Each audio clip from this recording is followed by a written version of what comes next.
everyone and welcome. In this video I'm going to walk you through how to create a group in Rednote. First thing you need to do is open up the app, and from the home page here, tap on the message icon at the bottom. Then at the top here, tap on more groups and then click the first one, which is new group. And then you put in the group name here. You have between 0 to 24 characters you can use. Then the group description, where you briefly introduce the topics discussed in the group and tell people you want to join.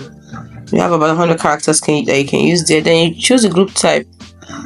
So we have different group types, but as you can see, it's predominantly in Chinese, so you need a translation.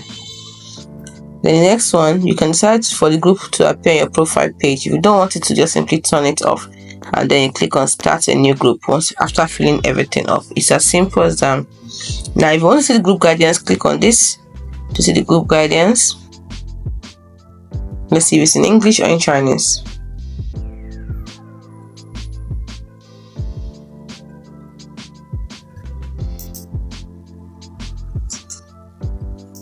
So we're waiting to get the information about the group guidance. For whatever reason, it's taking kind of ridiculous amount of time right now. So I'll say you can check it out later. So that's it. That's how to create a group in Rednote. Hope you found this video helpful. If you did, don't forget to like and subscribe to the channel for more.